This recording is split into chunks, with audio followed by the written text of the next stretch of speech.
ಸ್ನೇಹಿತರೆ, ಇದು DS ನಾಗಭೂಷಣ ಅವರು ಬರೆದಿರುವ ಗಾಂಧಿ ಕಥನ. ಈಗ 1932 ಸಮಯ. ಗಾಂಧಿ ಮತ್ತು ಅಂಬೇಡ್ಕರ್ ಅವರ ಚರ್ಚೆಗಳು ತೀವ್ರವಾಗಿವೆ, ಸಂವಾದಗಳು 2-3 ಸಲ ಅವರಿಬ್ಬರ ಮಾದರಿಯಲ್ಲಿ ತುಂಬಾ ಭಿನ್ನಾಭಿಪ್ರಾಯಗಳಿರುವುದರಿಂದ ಅವರಿಬ್ಬರ ಮುಖಾಮುಖಿಯೂ ಆಗಿದೆ. ಗಾಂಧಿ ಈ ಭಾರತಕ್ಕೆ ರಾಜಕೀಯ ಸ್ವಾತಂತ್ರ್ಯಕ್ಕಿಂತ ಹೆಚ್ಚು ಅಸ್ಪೃಶ್ಯತೆ ನಾಶ ಮತ್ತೆ ಗ್ರಾಮೋದ್ಯೋಗ ಮತ್ತೆ ಹಿಂದೂ ಮುಸ್ಲಿಂ ಏಕತೆ ಇವೇ ಮುಖ್ಯ ರಾಜಕೀಯ ಸ್ವಾತಂತ್ರ್ಯಕ್ಕಿಂತ ಅಂತ ಅನ್ಸಿ ಅವರು ಕಾಂಗ್ರೆಸ್ ಇಂದ ದೂರ ಸರಿತಾ ಹೋಗ್ತಾ ಇದ್ದಾರೆ. ಗಾಂಧಿ ಎದುರಿಸಿದ ಅಗ್ನಿ ಪರೀಕ್ಷೆಗಳು. ಗಾಂಧಿಗೆ ನಿರಾಕರಿಸಲ್ಪಟ್ಟ ನೊಬೆಲ್ ಪುರಸ್ಕಾರ. ಗಾಂಧಿ ಭಾರತದ ಹಳ್ಳಿಗಾಡಿನ ಧೂಳು ತುಂಬಿದ ರಸ್ತೆಗಳಲ್ಲಿ ಏಳು ಬೀಳಿನ ಪಯಣ ಮಾಡಿ ದಣಿಯುತ್ತಿರುವ ಸಮಯದಲ್ಲೇ ವಿದೇಶಗಳಲ್ಲಿ ಅವರ ಹೋರಾಟದ ದಾರಿ ಅನೇಕರ ಗಮನ ಸೆಳೆದಿತ್ತು. ಅಮೆರಿಕಾದ ಸಮಾಜಶಾಸ್ತ್ರ ಅಧ್ಯಾಪಕರು, ಅಂತಾರಾಷ್ಟ್ರೀಯ ಖ್ಯಾತಿಯ ಎಡಪಂಥೀಯ ಚಿಂತಕರೂ ಆಗಿದ್ದ ಜೆರೋಮ್ ಡೇವಿಸ್ ಎಂಬುವರು ನೊಬೆಲ್ ಪುರಸ್ಕಾರ ಸಮಿತಿಯ ನಾಮಕರಣ ಮಂಡಳಿಯ ಸದಸ್ಯರೊಬ್ಬರಿಗೆ ಗಾಂಧಿಯವರನ್ನು ನೊಬೆಲ್ ಶಾಂತಿ ಪುರಸ್ಕಾರಕ್ಕೆ ನಾಮನಿರ್ದೇಶನ ಮಾಡುವಂತೆ 1932ರಿಂದ ಸತತ 3 ವರ್ಷಗಳ ಕಾಲ ಮನವಿ ಮಾಡಿದರು. ಒಮ್ಮೆ ತಮಗೆ ಅವಕಾಶ ಸಿಕ್ಕಾಗ ನಾಮನಿರ್ದೇಶನವನ್ನೂ ಮಾಡಿದರು.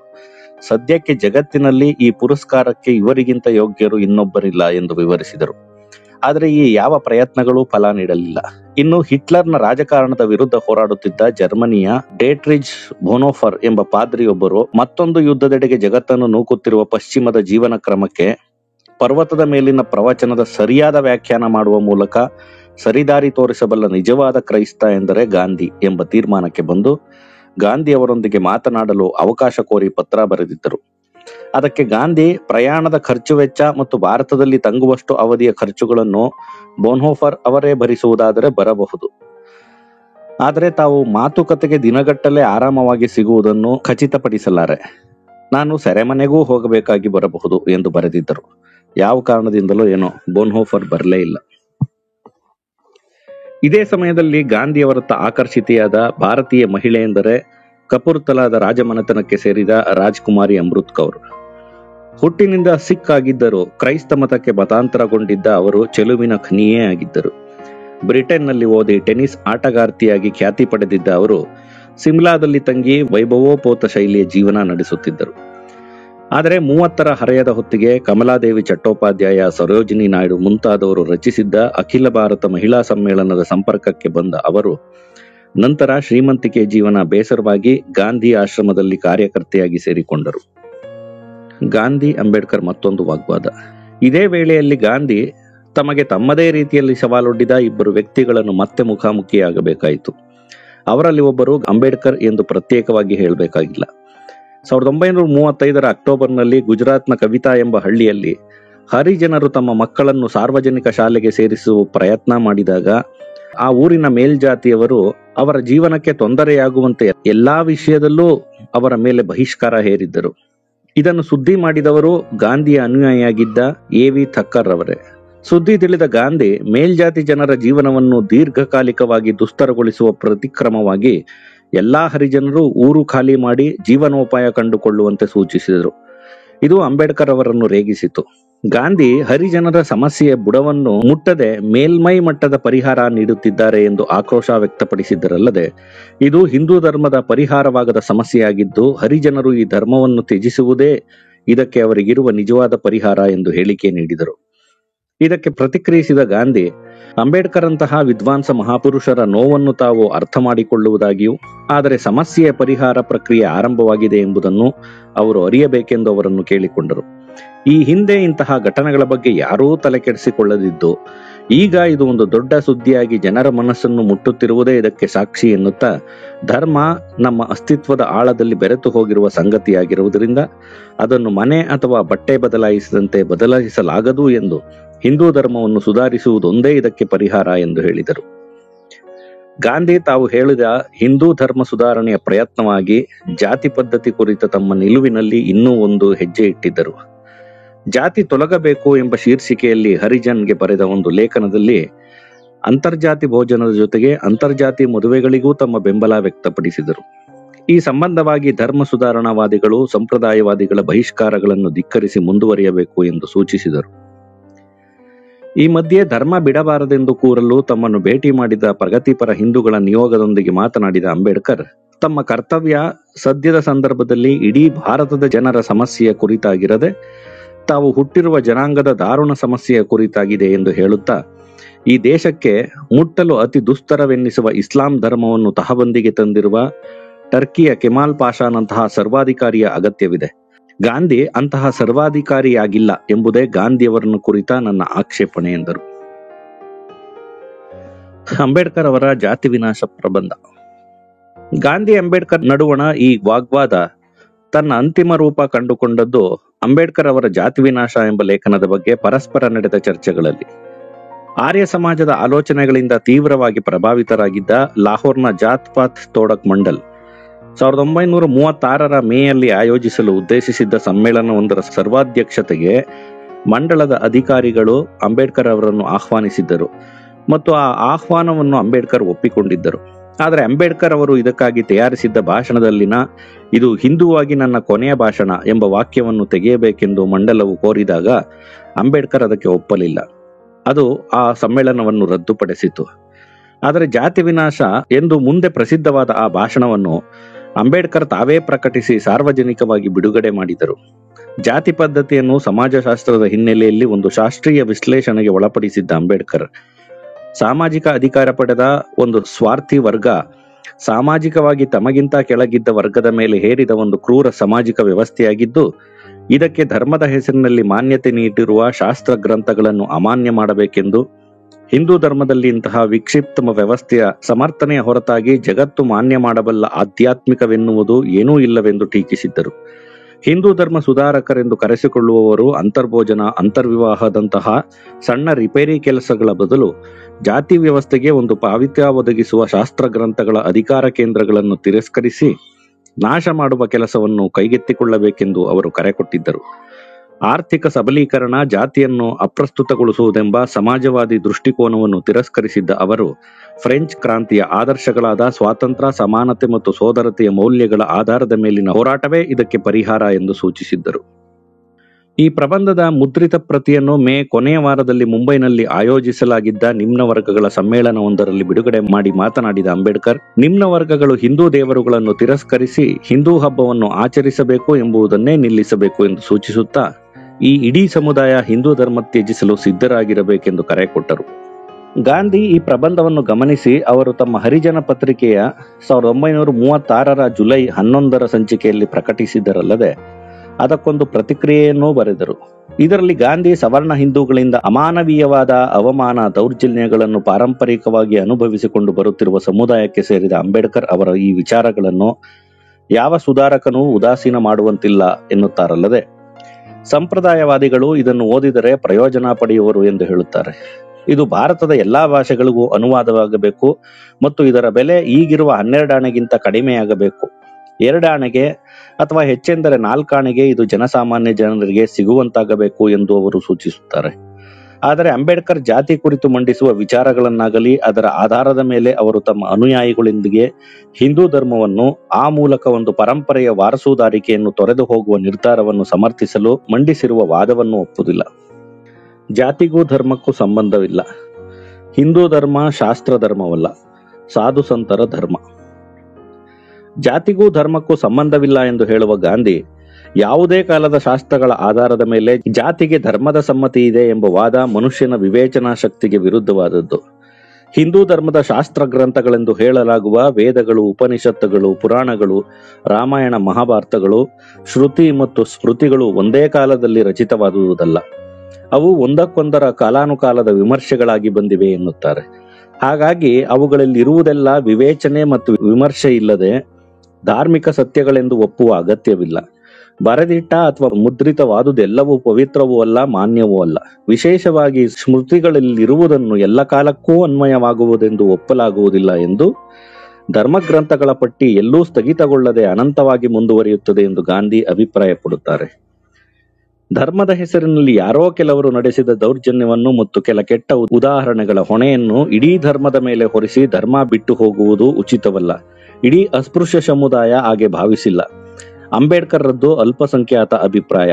ಹಿಂದೂ ಧರ್ಮವನ್ನು ಸಹಾನುಭೂತಿಯಿಂದ ಅರ್ಥ ಮಾಡಿಕೊಳ್ಳ ಬಯಸುವ ಹಲವರು ಅಸ್ಪೃಶ್ಯರಲ್ಲಿದ್ದಾರೆ ಎಂದು ರಾವ್ ಬಹದ್ದೂರ್, ಎಂಸಿ ರಾಜಾ ಮತ್ತು ದಿವಾನ್ ಬಹದ್ದೂರ್ ಶ್ರೀನಿವಾಸನ್ ಅವರ ಉದಾಹರಣೆಗಳನ್ನು ನೀಡುತ್ತಾರೆ. ಹಿಂದೂ ಧರ್ಮ ಬೆಳೆದಿರುವುದು ಶಾಸ್ತ್ರ ಗ್ರಂಥಗಳ ನೀತಿ ನಿಯಮಗಳ ಆಧಾರದ ಮೇಲಲ್ಲ, ಬದಲಿಗೆ ಕಾಲಾನುಕಾಲದಲ್ಲಿ ಬಾಳಿ ಹೋದ ಸಮಾಜ ಸುಧಾರಕ ಸಂತರು ಅವುಗಳ ಬಗ್ಗೆ ಮಾಡಿದ ವ್ಯಾಖ್ಯಾನಗಳು ಮತ್ತು ಉಪದೇಶಗಳ ಮೂಲಕ ಎಂದು ಅವರು ಜ್ಞಾನದೇವ, ಏಕನಾಥ, ತುಕಾರಾಮ್, ಕಬೀರ, ಚೈತನ್ಯ, ತಿರುವಳ್ಳುವರ್ ಮುಂತಾದವರ ಉದಾಹರಣೆಗಳನ್ನು ನೀಡುತ್ತಾರೆ. ಮತ್ತು ಇಂತಹ ಮಹಾತ್ಮರು ಹಾಗೂ ರಾಜಾರಾಮ್ ಮೋಹನ್ ರಾಯ್, ಮಹರ್ಷಿ ದೇವೇಂದ್ರನಾಥ ಟ್ಯಾಗೋರ್, ರಾಮಕೃಷ್ಣ ಪರಮಹಂಸ, ವಿವೇಕಾನಂದರಂತಹ ಮಹಾಪುರುಷರಿಂದ ಪ್ರತಿಪಾದಿಸಲ್ಪಟ್ಟ ಧರ್ಮವು ಬರೀ ದೋಷಗಳಿಂದನೇ ತುಂಬಿ ತಿರಸ್ಕರಣೀಯವಾಗಿದೆ ಎಂದರೆ ನಂಬಲಾಗದು ಎನ್ನುತ್ತಾರೆ. ಹೀಗೆ ಗಾಂಧಿ ಒಂದರ್ಥದಲ್ಲಿ ಓರ್ವ ಶ್ರಮಣನಂತೆ ಹಿಂದೂ ಧರ್ಮವನ್ನು ಒಂದು ಶ್ರಮಣ ಧರ್ಮಕ್ಕಾಗಿ ಪ್ರಸ್ತುತಪಡಿಸಲು ಯತ್ನಿಸುತ್ತಾರೆ. ಇದಕ್ಕೆ ಅಂಬೇಡ್ಕರ್ ಒಂದು ವಿವರವಾದ ದೀರ್ಘ ಉತ್ತರ ನೀಡುತ್ತಾರೆ. ಗಾಂಧಿಯವರ ವಾದದ ಪ್ರತಿ ಅಂಶವನ್ನು ಎತ್ತಿಕೊಂಡು ಉದಾಹರಣೆಗಳ ಸಮೇತ ಅವರ ವಾದವನ್ನು ತಿರಸ್ಕರಿಸುತ್ತಾ ಮೊದಲ ಬಾರಿಗೆ ಅವರು ಗಾಂಧಿಯವರ ಮೇಲೆ ವೈಯಕ್ತಿಕ ನೆಲೆಯ ದಾಳಿ ಮಾಡುತ್ತಾರೆ. ಅವರನ್ನು ಆತ್ಮದ್ರೋಹಿ ಎಂದು, ಯೋಚನಾ ಶಕ್ತಿಯೇ ಇಲ್ಲದವರೆಂದು, ಕೊನೆಗೆ ಹಿಂದೂ ಧರ್ಮದ ಶತ್ರುವೆಂದೂ ಟೀಕಿಸುತ್ತಾರೆ. ಆದರೆ ಈ ಉತ್ತರದ ಗಮನಾರ್ಹ ಭಾಗವೆಂದರೆ ಅವರು ಗಾಂಧಿಯವರ ರಾಜಕಾರಣವನ್ನು ಒಂದು ಸಮಗ್ರ ವಿಮರ್ಶೆಗೆ ಒಳಪಡಿಸಿರುವ ಈ ಸಾಲುಗಳು. ಮಹಾತ್ಮರು ರಾಜಕಾರಣ ಅಥವಾ ಧರ್ಮ ಇವುಗಳಲ್ಲಿ ಒಂದನ್ನು ಆರಿಸಿಕೊಂಡರೆ ಒಳ್ಳೆಯದಿತ್ತು. ಆದರೆ ಅವರು ರಾಜಕಾರಣವನ್ನು ಆಧ್ಯಾತ್ಮೀಕರಿಸಲು ಹೋಗಿ ಅದನ್ನು ವ್ಯಾಪಾರೀಕರಿಸಿ ಬಿಟ್ಟಿದ್ದಾರೆ. ಪೂರ್ಣ ಸತ್ಯ ಹೇಳಬಾರದೆಂಬುದು ರಾಜಕಾರಣಿಗೆ ಗೊತ್ತಿರಬೇಕು, ಏಕೆಂದರೆ ಸಮಾಜ ಅದನ್ನು ತಡೆದುಕೊಳ್ಳಲಾಗದು. ಆದರೆ ಅವರು ಪೂರ್ಣ ಸತ್ಯ ಹೇಳುತ್ತಾ ಕೆಟ್ಟ ರಾಜಕಾರಣ ಮಾಡುತ್ತಿದ್ದಾರೆ. ಮಹಾತ್ಮರು ಪ್ರತಿ ಬಾರಿಯೂ ಮೇಲ್ಜಾತಿಗಳ ಪರ ವಕಾಲತ್ತು ವಹಿಸುವುದು ಏಕೆಂದರೆ ಅವರ ಬೆಂಬಲ ತಮಗೆ ಇಲ್ಲದೆ ಹೋದರೆ ರಾಜಕಾರಣದಲ್ಲಿ ತಾವು ಜಾಗ ಖಾಲಿ ಮಾಡಬೇಕೆಂಬುದು ಅವರಿಗೆ ಗೊತ್ತಿದೆ. ಅಂಬೇಡ್ಕರ್ ಮುಂದಿನ 3 ಆಯ್ಕೆಗಳು. ಈ ಸಮಯದಲ್ಲಿ ಹಿಂದೂ ಮಹಾಸಭಾದ ಮೂಂಜಿಯವರು ಅಂಬೇಡ್ಕರ್ ಅವರನ್ನು ಭೇಟಿ ಮಾಡಿ ಅವರು ಹಿಂದೂ ಧರ್ಮವನ್ನು ಬಿಡುವುದಾದರೆ ಹಿಂದೂ ಸಂಸ್ಕೃತಿಯ ವ್ಯಾಪ್ತಿಗೆ ಸೇರುವ ಸಿಖ್ ಧರ್ಮಕ್ಕೆ ಮತಾಂತರವಾಗುವಂತೆಯೂ, ಹಾಗೆ ಮಾಡಿದಲ್ಲಿ ಆ ಧರ್ಮದಲ್ಲೂ ಹೊಸ ಮತಾಂತರಿಗಳ ಮೀಸಲು ವ್ಯವಸ್ಥೆಗೆ ಸಹಾಯ ಮಾಡುವುದಾಗಿಯೂ ತಿಳಿಸುತ್ತಾರೆ. ಆದರೆ ಅಂಬೇಡ್ಕರ್ ಸಿಖ್ ಧರ್ಮ ಒಂದು ಸಣ್ಣ ಸಮುದಾಯದ ಧರ್ಮವಾಗಿದ್ದು ನಿಮ್ನ ವರ್ಗವನ್ನು ಸಲಹುವಷ್ಟು ಆರ್ಥಿಕವಾಗಿ ಸಬಲವಾಗಿಲ್ಲ ಎಂದು ಭಾವಿಸುತ್ತಾರೆ.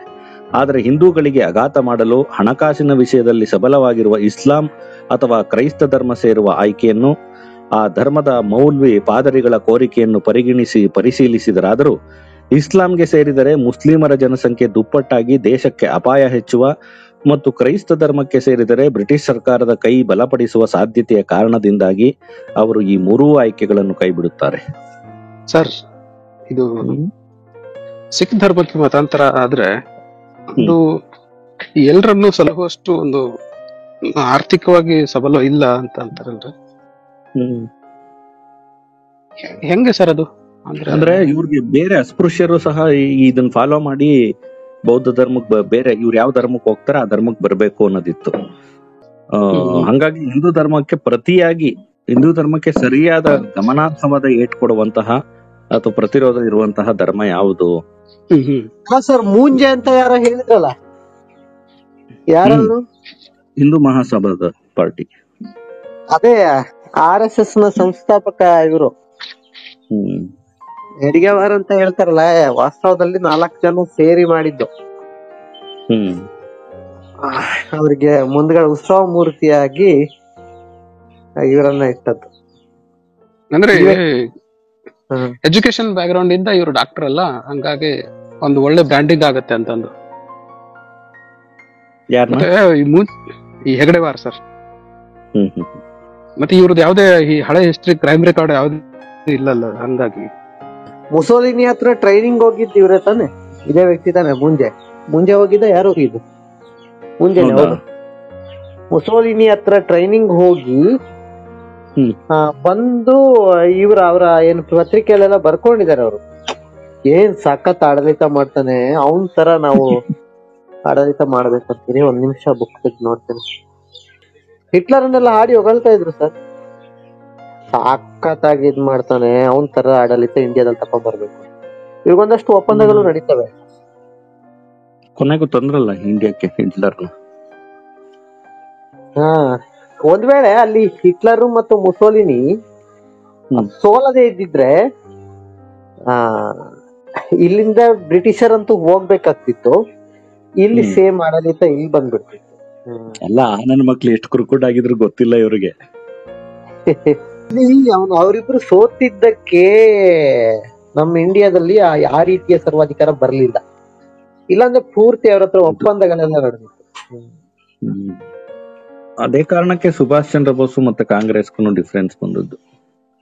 ಫಲ ಕೊಟ್ಟ ವೈಕಂ ಸತ್ಯಾಗ್ರಹ, ಹರ್ಷಗೊಂಡ ಗಾಂಧಿ. ಇದೇ ಸಂದರ್ಭದಲ್ಲಿ ಜಾತಿ ಪ್ರತ್ಯೇಕತೆಗೆ ಸಂಬಂಧಿಸಿದ 12 ಪ್ರಸಂಗಗಳನ್ನು ನಿರೂಪಿಸುವುದು ಉಚಿತ. 1936 ನವೆಂಬರ್ 2ನೇ ವಾರದಲ್ಲಿ ತಿರುವಾಂಕೂರು ಸಂಸ್ಥಾನದ ದೊರೆ ತನ್ನ ಸಂಸ್ಥಾನದ ಎಲ್ಲಾ ದೇವಾಲಯಗಳಿಗೂ ಎಲ್ಲಾ ಜಾತಿ ಜನರ ಮುಕ್ತ ಪ್ರವೇಶ ಆದೇಶ ಹೊರಡಿಸಿದ.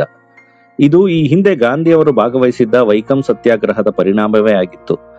ಆ ಸತ್ಯಾಗ್ರಹದಲ್ಲಿ ಭಾಗವಹಿಸಿದ್ದ ವ್ಯಕ್ತಿಯೊಬ್ಬರು ತಮ್ಮ ಸಂತೋಷ ಸಂಭ್ರಮಗಳನ್ನು ಹಂಚಿಕೊಂಡು ಗಾಂಧಿಯವರಿಗೆ ತಂತಿ ಕಳುಹಿಸಿದರು. ಆ ತಂತಿಯ ಪಠ್ಯವನ್ನು ತಮ್ಮ ಹರಿಜನ್ ಪತ್ರಿಕೆಯಲ್ಲಿ ಪ್ರಕಟಿಸಿ ಸಂಸ್ಥಾನದ ಪುರೋಹಿತ ವರ್ಗದ ಹೃದಯ ವೈಶಾಲ್ಯವನ್ನು ಕೊಂಡಾಡಿ ಒಂದು ಟಿಪ್ಪಣಿಯನ್ನೂ ಬರೆದರು. ಇದು ಅವರ ಸತ್ಯಾಗ್ರಹದ ವಿಜಯವೂ ಆಗಿತ್ತು. ಗಾಂಧಿ ಈ ಪರಿವರ್ತನೆಯನ್ನು ಸಂಭ್ರಮ ಸಂತೋಷಗಳಿಂದ ಕಣ್ಣಾರೆ ನೋಡಲು ತಿರುವಾಂಕೂರಿಗೆ ಹೊರಟರು. ಅಲ್ಲಿ ಇರುವ 25 ಸ್ಥಳಗಳಲ್ಲಿ ದೇವಸ್ಥಾನದ ಪ್ರವೇಶ ಆಚರಣೆ ಸಭೆಗಳಲ್ಲಿ ಭಾಗವಹಿಸಿದರು.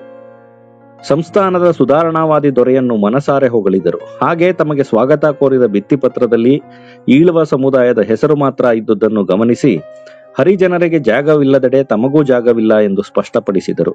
ತಿರುವಾಂಕೂರಿನ ಹರಿಜನ ವಿದ್ಯಾರ್ಥಿ ನಿಲಯಗಳಿಗೆ ಭೇಟಿ ಕೊಟ್ಟ ಗಾಂಧಿ ಅದರ ಮೇಲ್ಜಾತಿ ವ್ಯವಸ್ಥಾಪಕ ವಿದ್ಯಾರ್ಥಿಗಳೊಂದಿಗೆ ಊಟ ಮಾಡುತ್ತಿರುವುದನ್ನು ಖಚಿತಪಡಿಸಿಕೊಂಡರು. ಪಕ್ಕದ ಸಂಸ್ಥಾನವಾದ ಕೊಚ್ಚಿನ್ ನಲ್ಲೂ ದೇವಾಲಯಗಳನ್ನು ಎಲ್ಲರಿಗೆ ಮುಕ್ತವಾಗಿಡುವ ಕಾಲ ದೂರವಿಲ್ಲ ಎಂಬ ಆಶಯ ವ್ಯಕ್ತಪಡಿಸಿದರು. ಮಲಯಾಳ ನಾಡಿನ ಬಹುಮುಖ್ಯ ದೇವಸ್ಥಾನವಾದ ಗುರುವಾಯು ಶ್ರೀಕೃಷ್ಣ ದೇವಾಲಯ ಇದ್ದದ್ದು ಅಲ್ಲೇ. ಪುರಿಯಲ್ಲಿ ಕಸ್ತೂರ್ಬಾ ದೇವಾಲಯ ಪ್ರವೇಶ, ಅಸ್ವಸ್ಥರಾದ ಗಾಂಧಿ. ದೇವಸ್ಥಾನ ಪ್ರವೇಶಕ್ಕೆ ಸಂಬಂಧಪಟ್ಟ ಗಾಂಧಿಯವರ ನೀತಿಯನ್ನು ಸ್ಪಷ್ಟಪಡಿಸುವ ಇನ್ನೊಂದು ಘಟನೆ ನಡೆದದ್ದು 1939 ಮಾರ್ಚ್ ಕೊನೆಯಲ್ಲಿ.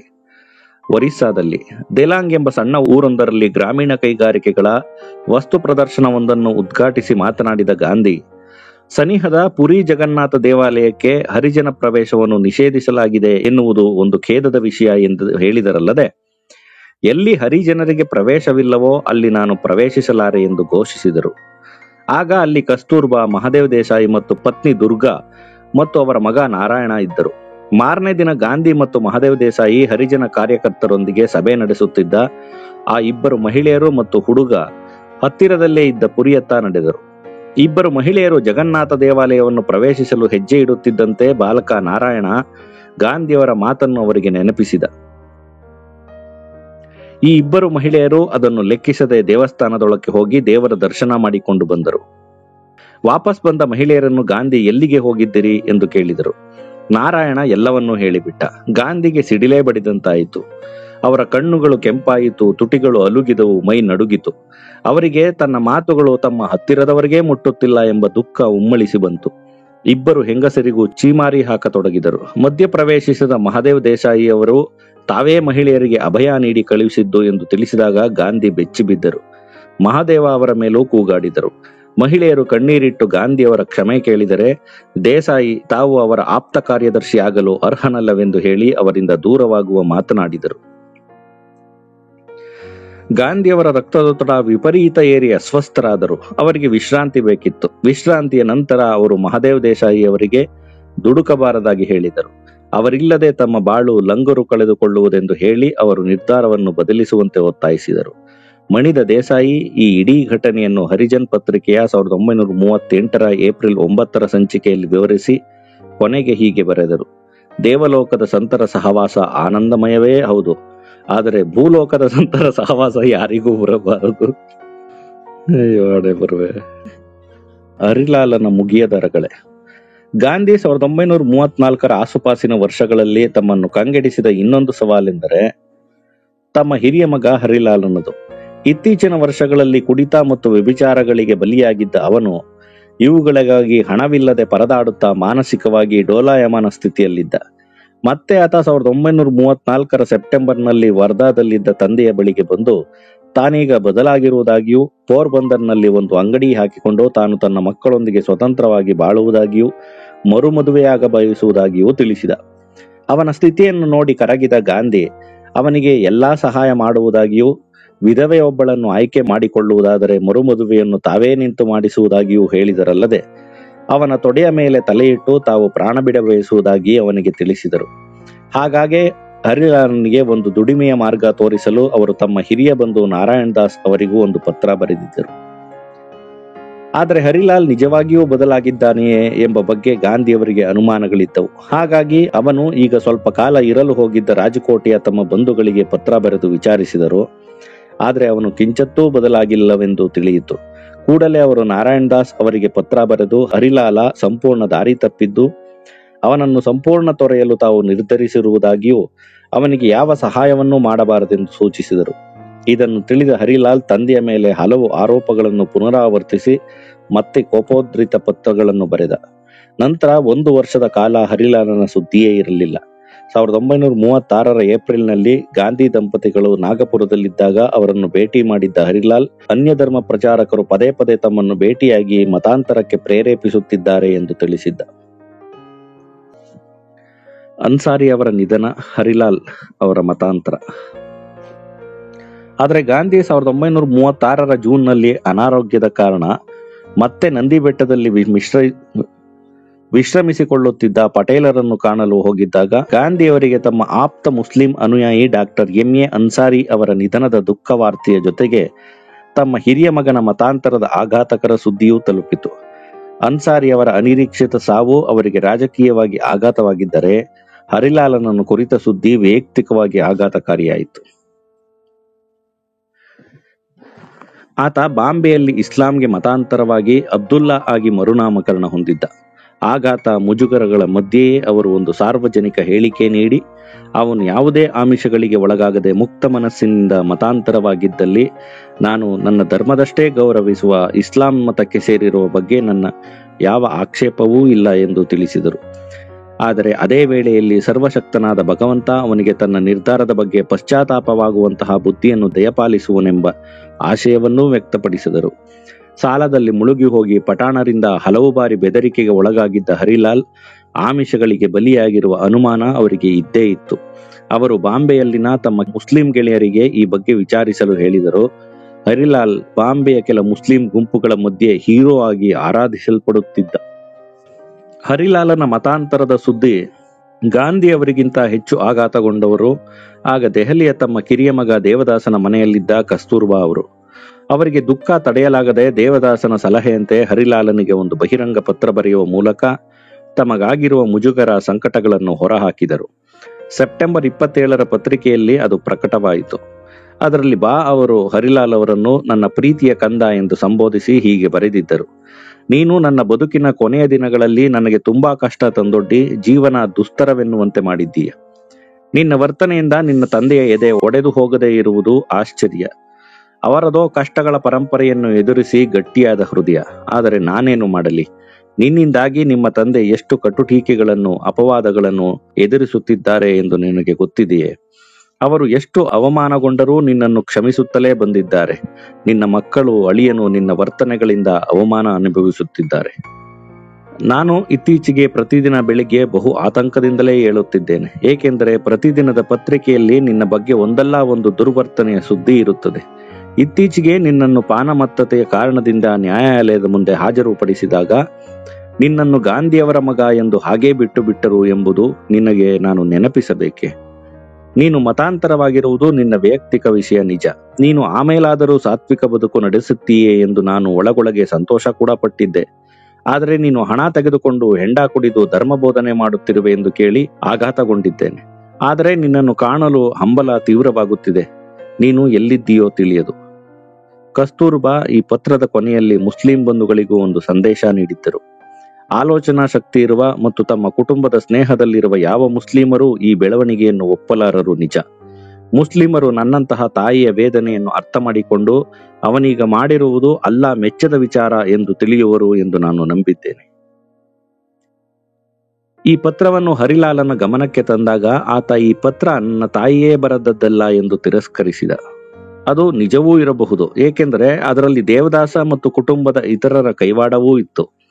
ಆದರೆ ಅದು ಬಾ ಅವರ ಒಪ್ಪಿಗೆಯನ್ನು ಪಡೆದಿತ್ತು. ಇದರ ಬಗ್ಗೆ ಕಿಂಚತ್ತೂ ಯೋಚಿಸಲಾಗದಿದ್ದ ಹರಿಲಾಲ್ ನನ್ನಪ್ಪ ಅಮ್ಮ ಇಬ್ಬರು ಮುಸ್ಲಿಮರಾಗಿ ಮತಾಂತರ ಹೊಂದಿದರೆ ತಾನು ಎಲ್ಲಾ ದುಶ್ಚಟಗಳನ್ನು ಬಿಡುವುದಾಗಿ ಹೇಳಿ ಎಲ್ಲರನ್ನು ಇನ್ನಷ್ಟು ಮುಜುಗರಕ್ಕೆ ಸಿಲುಕಿಸಿದ. ಎಂತ ಮಕ್ಳನ್ನ ಇವನು ಆ ಧರ್ಮದಲ್ಲಿ ಇದ್ಕೊಂಡು ದುಶ್ಚಟಗಳನ್ನು ಇಟ್ಕೊಳ್ಳೋದು ತಪ್ಪಲ್ವಾ? ಧರ್ಮ ಒಪ್ಪದೇ ಇಲ್ಲ. ಇವ್ರು ಮತಾಂತರ ಮಾಡಿದವ್ರು ಫಸ್ಟ್ ಅದನ್ನ ಬಿಡಿಸ್ಬೇಕಲ್ಲ. ಹೌದು, ನಮ್ಮಲ್ಲೇನೋ ಸೋಮರಸ ರಾಮರಸ ಕುಡಿಯೋದೇ ಧರ್ಮ, ಅಲ್ಲಿ ಮುಟ್ಟದುವೇ ಘೋರ ಅಪರಾಧ ಅಲ್ಲ. ನೋಡಿ ಅಲ್ಲಿ ಹಿಂದೂ ಕತ್ರೆಮೆ ಅಂತ ಹಾಕಿದ್ದಾರೆ ಚಾಟ್ ಅಲ್ಲಿ. ಆದರೆ ಇದಾದ 5-6 ತಿಂಗಳಲ್ಲೇ ಹರಿಲಾಲ ಮತ್ತೆ ಹಿಂದೂ ಧರ್ಮಕ್ಕೆ ವಾಪಸ್ಸಾಗಿ ಬರಬಯಸಿದ್ದಾನೆ ಎಂಬ ಸುದ್ದಿ ಹರಡಿತು. ಗಾಂಧಿ ಅದಕ್ಕೆ ಬಹುಶಃ ಅವನ ಮುಸ್ಲಿಂ ಗೆಳೆಯರ ಬಳಿಯ ಹಣ ಖಾಲಿಯಾಗಿದೆ ಅಥವಾ ಅವನ ಅಮ್ಮನ ಪತ್ರ ಕೊನೆಗೂ ಪರಿಣಾಮ ಬೀರಿರಬಹುದು ಎಂದು ಪ್ರತಿಕ್ರಿಯಿಸಿದರು. ಆ ಕಾರಣಗಳಿಗಾಗಿಯೋ ಅಥವಾ ಮತ್ತಾವ ಕಾರಣದಿಂದಲೋ ಗೊತ್ತಿಲ್ಲ, ಇದಾದ 6 ತಿಂಗಳಲ್ಲಿ ಹರಿಲಾಲ ಆರ್ಯ ಸಮಾಜದಿಂದ ದೀಕ್ಷೆ ಪಡೆದು ಮತ್ತೆ ಹಿಂದೂ ಆಗಿದ್ದ. ಆಗ ಅವನ ಹೆಸರು ಹೀರಾಲಾಲ್. ಮಾತಾ ಕಸ್ತೂರ್ಬಾಕಿ ಜೈ. ಇದಾದ ಕೆಲವೇ ದಿನಗಳಲ್ಲಿ ಹರಿಲಾಲನ ದರ್ಶನ ಅವನ ಅಪ್ಪ ಅಮ್ಮನಿಗೆ ಆಯಿತು. ಅದೊಂದು ರೈಲ್ವೆ ನಿಲ್ದಾಣದಲ್ಲಿ ಗಾಂಧಿ ದಂಪತಿಗಳು ರೈಲಿನಲ್ಲಿ ವರ್ಧಾಗೆ ಬರುತ್ತಿದ್ದಾಗ, ರೈಲು ಒಂದು ನಿಲ್ದಾಣದಲ್ಲಿ ನಿಂತಿದ್ದಾಗ ಮಾತಾ ಕಸ್ತೂರ್ಬಾಕಿ ಜೈ ಎಂಬ ಘೋಷಣೆ ಕೂಗಿ ಬಂತು. ಅದು ಎಲ್ಲಿಂದ ಎಂದು ತಿರುಗು ನೋಡಿದರೆ ಹರಿಲಾಲ ಪ್ಲಾಟ್ಫಾರ್ಮ್ ಮೇಲೆ ನಿಂತಿದ್ದ. ಗಾಂಧಿ ದಂಪತಿಗಳು ಅವನ ಬಳಿಗೆ ಓಡಿದರು. ಅವನು ಬಳಲಿ ಕೃಶನಾಗಿದ್ದ. ಕಣ್ಣುಗಳು ಇಂಗಿ ಹೋದಂತಾಗಿದ್ದವು. ಕೂದಲು ಬೆಳ್ಳಗಾಗಿತ್ತು. ತಾಯಿಗೆ ಹೃದಯ ತುಂಬಿ ಬಂತು. ಅದಕ್ಕೆ ಸ್ಪಂದಿಸಿದಂತೆ ಅವನು ಕುರ್ತಾದೊಳಗಿಂದ ಒಂದು ಕಿತ್ತಳೆ ಹಣ್ಣು ತೆಗೆದು, ಅಮ್ಮ, ಇದು ನಿನಗಾಗಿ ತಿನ್ನು ಎಂದ. ಗಾಂಧಿ ತಮ್ಮ ಮೌನ ಮುರಿಯಲು, ನನಗೇನು ತಂದಿಲ್ಲವೇ ಎಂದು ಕೇಳಿದರು. ಅವನು ಗುಡುಗಿದ, ಇಲ್ಲ, ನಿಮ್ಗೇನು ಇಲ್ಲ, ನೀವು ಈವರೆಗೆ ಸಾಧಿಸಿದ್ದೆಲ್ಲ ಅಮ್ಮನ ಸಹಕಾರದಿಂದ ಎಂಬುದು ನಿಮಗೆ ತಿಳಿದಿರಲಿ. ಹೌದಪ್ಪ, ಅದರಲ್ಲಿ ಸಂದೇಹವಿಲ್ಲ. ಆದರೆ ಈಗ ನಮ್ಮೊಂದಿಗೆ ಬಂದು ಬಿಡು ಎಂದರು ಗಾಂಧಿ. ಅವನು, ಆಗದು, ನಾನು ಹಿಂದಿರುಗಲಾರೆ, ನನ್ನ ದಾರಿ ಬೇರೆ ಎಂದು ದೃಢವಾಗಿ ಹೇಳುತ್ತಾ ಕಸ್ತೂರ್ಬಾ ಅವರಿಗೆ, ಹಣ್ಣು ತಿನ್ನು, ಇಲ್ಲ ನನಗೆ ವಾಪಸ್ ಕೊಟ್ಬಿಡು ಎಂದ. ಅವನ ಮಾತು ಕಟುವಾಗಿತ್ತು. ಕಸ್ತೂರ್ಬಾ, ಇಲ್ಲಪ್ಪ, ತಿನ್ನುತ್ತೇನೆ ಎಂದು ಹಣ್ಣನ್ನು ತಮ್ಮ ಸೀರೆಯ ಸೆರಗಿಗೆ ಹಾಕಿಕೊಳ್ಳುತ್ತಿರುವಂತೆ ರೈಲು ಹೊರಡುವ ಸೂಚನೆ ಬಂತು. ಗಾಂಧಿ ದಂಪತಿಗಳು ರೈಲು ಹತ್ತಿದರು. ರೈಲು ಹೊರಟಿತು. ದೂರದಿಂದ ಮತ್ತೆ ಮಾತಾ ಕಸ್ತೂರಿಬಾಕಿ ಜೈ ಘೋಷ ಕೇಳಿ ಬರುತ್ತಿತ್ತು. ಪಾಪ ಅನ್ಸುತ್ತೆ. ಈ ಸೆಟಲ್ ಆಗಕ್ಕೆ ಸರ್ 25-30 ವಯಸ್ಸಲ್ಲಿ ಸೆಟಲ್ ಆಗಕ್ಕೆ ತುಂಬಾ ಸ್ಟ್ರಗಲ್ ಮಾಡ್ತಿರ್ತಾರೆ. ಆವಾಗ ಸೆಟಲ್ ಆದ್ರೆ ಹಾಗೆ ಆಗ ಹೋಗ್ತಾರೆ. ಇಲ್ಲ ಹಂಗೆ ಆ ಸ್ಟ್ರಗಲ್ 35-40 ಮುಂದುವರೆದ್ರೆ ಮುಂದೆ ಅವರು ಸೆಟಲ್ ಆದ್ರೂ ಅದು ಒಳ್ಳೆ ಒಂದು ರೀತಿಯಿಂದ ಇರಲ್ಲ. ಯಾವಾಗ ಬೇಕಾದ್ರೂ ಅದು ಬಿದ್ದೋಗ್ಬಹುದು. ಆ ತರ ಆಗಿರುತ್ತೆ ಅದು. ಆಲೋಚನೆಗಳು ಒಂದು ಇದನ್ ಕೂಡ ಹಾಗೆ ಸರ್. ಅದು ಒಂದು ರೀತಿ ಒಂದು ಅಟಿಟ್ಯೂಡ್ ಬಿಲ್ಡ್ ಆಗ್ಬಿಟ್ರೆ ಅಷ್ಟರೊಳಗಡೆನೆ ಒಂದು ಫರ್ಮ್ ಆಗಿ ಬಿಲ್ಡ್ ಆಗ್ಬೇಕದು. ಆಗ್ಲಿಲ್ಲ ಅಂದ್ರೆ ಮುಂದೆ ಅದು ಗಾಳಿ ಬಂದ್ ಕಡೆ ಹೋಗೋ ತರ ಆಗ್ಬಿಡ್ತದೆ. ಅದು ನಮ್ಮ ಒಂದು ಕ್ಯಾರೆಕ್ಟರ್ ಕೂಡ ಅಷ್ಟೇ ಅದೇ ತರ. ಅಂದ್ರೆ ಅವ್ರು ಸೆಟಲ್ ಅಂತ ಹಾಗೆ ಆಗ್ತಾರೆ. 60 ವರ್ಷ ಜೀವನ ಹೆಂಗೋ ನಡೆಸ್ತಾರೆ. ಆದ್ರೆ ಅವ್ರು ಅನ್ಕೊಂಡ್ ಮಟ್ಟಕ್ಕೆ ಆಗಿರಲ್ಲ. ಹಂಗಾಗಿ ಏನ್ ಎಷ್ಟು ಮಾಡಿದ್ರು ಅಷ್ಟೇಪ್ಪ ಅನ್ನೋ ಒಂದು ಭಾವನೆ ಮೂಡ್ಬಿಡುತ್ತೆ ಅದು ಮನ್ಸಲ್ಲಿ. ಆಮೇಲೆ ಇನ್ನೊಂದ್ ಹೇಳ್ತೇನೆ, ಒಬ್ಬ ಮನುಷ್ಯ ಯಾವತ್ತೂ ಮನುಷ್ಯನ ಒಂದು ಸಹಜ ಗುಣ ಏನು ಅಂದ್ರೆ ಗೆದ್ದವನ್ ಹಿಂದೆ ಓಡ್ತಾರೆ. ಕೊಡುವಂತದ್ದು ತಗೊಳ್ಳುವಂತದ್ದು ಎಲ್ಲ ಗೆದ್ದವನ್ ಜೊತೆ ಮಾಡ್ತಾರೆ, ಆಯ್ತಾ? ಸೋತವನ್ ಜೊತೆ ಯಾರಾಗ. ನೀವು ಲೈಫಲ್ಲಿ ಒಂದ್ಸರಿ ಸೋತ್ರಿ ಅಂತ ಇಟ್ಕೊಳ್ಳಿ, ನಿಮ್ಮನ್ ಮೇಲೆ ಎತ್ತಕ್ ಯಾರು ಬರಲ್ಲ ನಿಮ್ಗ್, ಆಯ್ತಾ? ಇದು ಈಗ ಅವನ್ ಒಂದೇ ವಿಷಯದಲ್ಲಿ ಸೋತಿರ್ಬೋದು, ಅವನ ಒಂದು ಸೋಲು ಕಂಟಿನ್ಯೂ ಚೈನ್ ಲಿಂಕ್ ಆಗ್ತಾ ಹೋಗುತ್ತೆ. ಹೌದೌದು. ನಾನೀಗ ಒಂದು ವಿಷಯದಲ್ಲಿ ಯಶಸ್ವಿ ಆದೆ ಅಂತ ಇಟ್ಕೊಳ್ಳಿ, ನಾನು ಏನೋ ಒಂದು ವಿಷಯದಲ್ಲಿ ಯಶಸ್ವಿ ಆದೆ ಅಂತ ಇಟ್ಕೊಳ್ಳಿ, ನನ್ಗೆ ಎಲ್ಲರೂ ಅಪ್ರಿಶಿಯೇಟ್ ಮಾಡ್ತಾರೆ. ಅಯ್ಯೋ ಬಂದು ನಾನು ಎಲ್ಲಾದ್ರೂ ಒಂದು ಊರಿಗೆ ಹೋದೆ ಅಂತ ಇಟ್ಕೊಳ್ಳಿ, ಅಲ್ಲೊಂದಷ್ಟು ಮರ್ಯಾದೆ ಅದು ಇದು ಸಿಗುತ್ತೆ, ಎಲ್ಲನೂ ಸಿಗುತ್ತೆ. ಇದು ಗೆದ್ದವನಿಗೆ ಮಾತ್ರ ಸಿಗೋದು. ನಾನು ಒಂದು ವಿಷಯದಲ್ಲಿ ಸೋತೆ ಅಂತ ಇಟ್ಕೊಳ್ಳಿ, ಆಯ್ತಾ?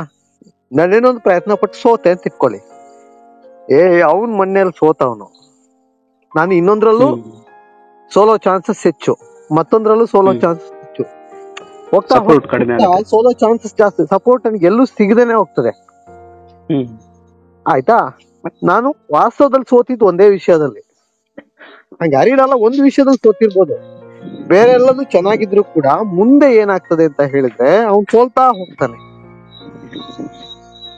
ಮತ್ತೆ ಜೊತೆಗೆ ಅದೊಂದು ರೀತಿ ಅಲ್ಲ ಆತರ ಒಮ್ಮೆ ಸೋತವರು ಇನ್ನೊಂದು ಹೆಜ್ಜೆಯನ್ನ ಸೋಲ್ಬೇಕಾದ್ರೆ ಬೇರೆ ನೆಗೆಟಿವಿಟಿಗಳನ್ನ ಕ್ಯಾರಿ ಮಾಡಬಾರ್ದು. ಸ್ಪೆಷಲಿ ಕುಡ್ತ, ವ್ಯಭಿಚಾರ, ಈ ತರದ್ದು ಕಳ್ತನ, ಅಫೆನ್ಸ್ ಈ ತರ ಇಲ್ದೇ ಇದ್ರೆ ಅವ್ರಿಗೆ ಇನ್ನೊಂದ್ ಚಾನ್ಸ್ ಸಿಗುವ ಸಾಧ್ಯತೆ ಇರುತ್ತೆ. ಈಗ ಹರಿಲಾಲನಿಗೆ ನಾನು ಹೇಳ್ತೇನೆ, ಹರಿಲಾಲ ಒಂದು ವಿರೋಧವನ್ನ ಕಟ್ಕೊಂಡಿತ್ತು ತಂದೆಯನ್ನ. ಓಕೆ, ತಂದೆಯನ್ನ ವಿರೋಧ ಕಟ್ಕೊಂಡಾಗ ಅವನಿಗೆ ಒಂದಷ್ಟು ಕಡೆ ಸೋಲ್ ಬಂದಿರ್ಬೋದು. ಅವನು ಇದ್ರಲ್ಲಿ ಇನ್ನೊಂದನ್ನ ಶುರು ಮಾಡ್ಕೊಂಡ. ಹಿಂಗೆ ಅದು ಚೈನ್ ಲಿಂಕ್, ಉಲ್ಟಾ ಚೈನ್ ಲಿಂಕ್ ಇದೆ. ನೀವು ಗೆದ್ದಾಗ ಹೆಂಗೆ ನಿಮಗೆ ಪಾಸಿಟಿವ್ ಸೈಡ್ ಚೈನ್ ಲಿಂಕ್ ಸಿಗ್ತಾ ಹೋಗ್ತದೆ, ಸೋತಾಗ ಈ ರೀತಿ ಸಿಗ್ತಾ ಹೋಗ್ತದೆ. ಅದನ್ನ ಸರ್ ಇನ್ನೊಂದು ರೀತಿಯಿಂದ ನಾನು ವಿವರಿಸ್ತೀನಿ ನೋಡಿ. ಇದು ಬಹಳ ಕ್ಲಿಯರ್ ಆಗಿ ನೋಡಿ ಸರ್ ಇದನ್ನ. ಅಂದ್ರೆ ಯಾವ ತರ ಇರ್ತದೆ ಅಂದ್ರೆ, ಜನಕ್ಕೆ ಸಕ್ಸಸ್ ಸ್ಟೋರಿ ಮಾತಾಡಕ್ಕೆ ತುಂಬಾ ಇಷ್ಟ. ಹಂಗೇನೆ ಫೇಲ್ಯೂರ್ ಸ್ಟೋರಿ ಮಾತಾಡಕ್ಕೂ ಅವ್ರಿಗೊಂದು ಸ್ಟೋರಿ ಬೇಕಾಗಿರ್ತದೆ. ಊರಲ್ಲಿ ನೀವು ನೋಡ್ತಾ ಹೋಗಿ ಸರ್, ಎಲ್ಲರೂ ಸಕ್ಸಸ್ಫುಲ್ ವ್ಯಕ್ತಿ ಎಕ್ಸಾಂಪಲ್ ಕೊಡ್ತಾರಲ್ಲ, ಅದ್ರ ಜೊತೆಗೇನೆ ಸೋತವರ ವ್ಯಕ್ತಿ ಎಕ್ಸಾಂಪಲ್ ಕೂಡ ಕೊಡ್ತಾರೆ. ಹಂಗೆ ಸೋತವನು ಯಾವತ್ತೂ ಶಾಶ್ವತವಾಗಿ ಇತಿಹಾಸದಲ್ಲಿ ಉಳಿತಾರೆ. ಹಂಗೆ ಗೆದ್ದವನು ಹೆಂಗ್ ಉಳಿತಾನೆ, ಹಂಗೆ ಸೋತವನು ಕೂಡ ಶಾಶ್ವತವಾಗಿ ಇತಿಹಾಸದಲ್ಲಿ ಉಳಿತಾರೆ. ಮತ್ತೆ ಗೆಲ್ಲೋವರೆಗೂ ಆ ಇತಿಹಾಸ ಪಡೆದಿಂದ ಅವನ ಹೆಸರು ಅಳಿಸಲ್ಲ. ಅವನೊಬ್ಬ ಸೋಲುಗಾರ ಅಂತಾನೆ ಅದು ಯಾವತ್ತಿಗೂ ಉಳಿಯೋದು ಇತಿಹಾಸದಲ್ಲಿ. ಅಲ್ಲ, ಇನ್ನೊಂದೇನ್ ಗೊತ್ತಾ, ಈಗ ನಾನು ಒಂದು ಬಿಸ್ನೆಸ್ ಮಾಡ್ತಾ ಇದ್ದೇನೆ ಅಂತ ಇಟ್ಕೊಳ್ಳಿ. ನಾನೇನೋ ಒಂದು ಐಡಿಯಾ ಹಾಕಿರ್ತೇನೆ. ಏನೋ ನಾನು 100 ರೂಪಾಯಿ ಇನ್ವೆಸ್ಟ್ ಮಾಡಿ 50 ರೂಪಾಯಿ ಲಾಭ ಬರುತ್ತೆ. ನನಗೆ 150 ರೂಪಾಯಿ ಮಾಡ್ತೇನೆ ನಾನು. ನನಗೆ ಲಾಸ್ ಆಗ್ಬಿಡ್ತು. ಖಾಲಿ 50 ರೂಪಾಯಿ ಮಾತ್ರ ಉಳ್ಕೊಂತು. 50 ರೂಪಾಯಿ ಹೋಗ್ಬಿಡ್ತು. ನಾನೇನ್ ಮಾಡ್ತೇನೆ, ಸಾಲ ಮಾಡ್ತೇನೆ. ಮಾಡಿ ನನ್ನೊಂದು ಲೆಕ್ಕಾಚಾರ ಇರ್ತದೆ, ಸಾಲ ಮಾಡಿ ಇದಕ್ಕೆ ಇಷ್ಟನ್ನು ಭರ್ತಿ ಮಾಡಿ ಇನ್ನೊಂದು ಇದ್ರಲ್ಲಿ ಇದ್ ಮಾಡ್ತೇನೆ ಅಂತ. ನನಗೇನು ಮೋಸ ಮಾಡೋ ಉದ್ದೇಶ ಇರುದಿಲ್ಲ. ಆದ್ರೆ ಅದೂ ಮುಳುಗೋಯ್ತು ಅಂತ ಇಟ್ಕೊಳ್ಳಿ. ಈಗ ಒಂದೊಂದೇ ನಾನು ಫ್ರಾಡ್ ಆಗೋ ಒಂದೊಂದೇ ಇದು ಬರ್ತಾ ಹೋಗ್ತದೆ. ನಾನೀಗ ಸಾಲ ಇದು ಮಾಡ್ದವನಿಗೆ ಹೇಳ್ಬೇಕು, ಸುಳ್ಳು ಹೇಳ್ದವನ್ ಕಳಿತೇನೆ. ಏನಾರ ಭರ್ತಿ ಮಾಡ್ಬೇಕು. ಈಗ ಹಾಕಿರೋದು ಇಷ್ಟನ್ನು ತೆಗಿಬೇಕು ನಾನು. ಏನ್ ಮಾಡುದು ಬೇರೆ ಬೇರೆ ಟ್ರೈ ಮಾಡಿದೆ. ಕೊನೆಗೆ ಏನೋ ಫಂಡ್ ಇದ್ ಮಾಡುದು, ಅದ್ ಮಾಡುದು ಬಿಡು. ಈಗ ನಾನು ಒಬ್ಬನ ಹತ್ರ 50 ರೂಪಾಯಿ ತಕೊಂಡ್ರೆ ಇದಾಗುದಲ್ವಾ, ಎಲ್ರ ಹತ್ರ 1 ರೂಪಾಯಿ ತಗೊಳ್ಳೋಣ. ಅದೇನೋ ಸ್ಕೀಮ್ ಮಾಡ್ತೇನೆ ಅಂತ ಹೇಳೋಣ. ಆಗ ಅವರೆಲ್ಲ ಕಳ್ಕೊಳ್ಳೋದು 1 ರೂಪಾಯಿ. ನನಗಿಷ್ಟು ಈ ತರ ನಾನು ಫ್ರಾಡ್ ಆಗ್ತಾ ಹೋಗೋದು. ನನಗೆ ಅನಿವಾರ್ಯ, ನಾನು ಬದುಕ್ಬೇಕಲ್ಲ. ನನ್ನ ಉದ್ದೇಶ ಮೂಲವಾಗಿ ಅದೇನು ಇರುದಿಲ್ಲ. ಆ ನಂತರ ನಾನು ಫುಲ್ ಆಗಿ ಫ್ರಾಡ್ ಆಗ್ತಾ ಹೋಗ್ತೇನೆ. ಆಯ್ತಾ? ಯಾಕಂದ್ರೆ ನಾನು ಎದುರಿಸುವ ಈಗ ಜನ ಅವನನ್ನು ಫ್ರಾಡು ಅಂತಾರೆ. ಆದ್ರೆ ಅವನು ಫ್ರಾಡ್ ಆಗಿದ್ದೇನಕ್ಕೆ? ಈ ಕಾರಣಕ್ಕೆ. ನಾನು ಈಗ ಬಿಸ್ನೆಸ್ ಇದ್ದು ಹೇಳಿದೆ. ಹಂಗೆ ನಾನು ಹೇಳುದು, ಹರಿಲಾಲ ಬಹುಶಃ ಒಳ್ಳೆಯ ಯೋಚನೆ ಇದ್ದವನ ಆಗಿರಬಹುದು, ಒಳ್ಳೆಯ ವ್ಯಕ್ತಿ ಆಗಿರ್ಬೋದು. ಯಾಕಂದ್ರೆ ಅವನು ಪ್ರತಿಭಟನೆ ಅದು ಇದ್ರಲ್ಲೆಲ್ಲ ಭಾಗವಹಿಸಿದ್ದಾನೆ. ಗಾಂಧಿಯ ಮೇಲೆ ಸಿಟ್ಟಿತ್ತು. ಗಾಂಧಿಯ ಎಕ್ಸ್ಪೆರಿಮೆಂಟಿನ ಮೊದಲ ಬಲಿಪಶು ಹರಿಲಾಲ. ಆಯ್ತಾ? ಬಹುಶಃ 2ನೇ ಮಗನು ಹಾಗೆ ಆಗ್ತಿದ್ದ. ನೀವು ಅಲ್ಲಿ ಇದ್ರಲ್ಲಿ ಬರ್ತದೆ ನೋಡಿ, 2ನೇ ಮಗನು ಅದೇ ರೀತಿ ಆಗ್ತಿದ್ದ. ಅಷ್ಟೊತ್ತಿಗೆ ಸ್ವಲ್ಪ ಎಚ್ಚರ ಆಗಿ ಇವರು ಅವನಿಗೆ ಮದ್ವೆಗಿದ್ವಿ ಏನೇನೋ ಮಾಡ್ಬಿಟ್ರು. ಏನೋ ಇವೆಲ್ಲ ಅಂದ್ರೆ ಸ್ಪಷ್ಟವಾಗಿ ನಾವು ಒಂದು ನಿರ್ಧಾರಕ್ಕೆ ಬರುವುದು ಕಷ್ಟ. ಈ ಗಾಂಧಿನೇ ಕಾರಣನೋ ಇನ್ನೇನೋ ಕಾರಣ, ಬೇರೆ ಯಾರಿಗೋ ಹುಟ್ಟಿದ್ರು ಅವ್ನು ಹಿಂಗೆ ಮನೆ ಹಾಳಾಯ್ತಿದ್ನೋ ಯಾರಿಗ್ ಗೊತ್ತು. ಈಗ ಇವನು ನೋಡ್ರಿ, ಹೊರಗಡೆಯಿಂದ ಬರುವ ಯಾರಿಗೋ ಒಬ್ರಿಗೆ, ಗಾಂಧಿಯ ಫಾಲೋವರ್ಗೆ, ಗಾಂಧಿಯನ್ನ ಫಾಲೋ ಮಾಡದೆ ಧಿಕ್ಕರಿಸಿ ಹೋದ್ರೆ ಅವನ ಪ್ರೈವೇಟ್ ಲೈಫ್ ಬೇರೆ ಇರ್ತದೆ. ಇದ್ರ ಒಳಗಡೆ ಇರುವ ಹರಿಲಾಲನಿಗೆ ಅವಕಾಶ ಇದೆಯಾ? 2 ಕಳ್ಕೋಬೇಕು. ಅವನು ಪ್ರೈವೇಟ್ ಲೈಫ್ ಅನ್ನ ಪಡ್ಕೋಬೇಕು ಅಂದ್ರೆ ಗಾಂಧಿಯನ್ನ ಬಿಟ್ಟು ಹೋಗ್ಬೇಕು. ಆಯ್ತಾ? ಇನ್ನೊಂದು, ಇಷ್ಟು ಪ್ರಭಾವಿಯಾದ ಗಾಂಧಿಯನ್ನು ಬಿಟ್ಟು ಅವನು ಹೊರಗೆ ಹೋದ್ರೆ ಅವನಿಗೆ ಯಾವ ಮರ್ಯಾದೆ ಸಿಕ್ಬೋದು ಹೊರಗಡೆ? ಅವನನ್ನ ಮನೆಯಿಂದ ಹೊರಗಡೆ ಹಾಕಿದ್ದಾರೆ. ಬೇರೊಬ್ಬ ಗಾಂಧಿಯ ಇದಕ್ಕೆ ಬಂದವನಿಗೆ ಇದು ಇರುದಿಲ್ಲ.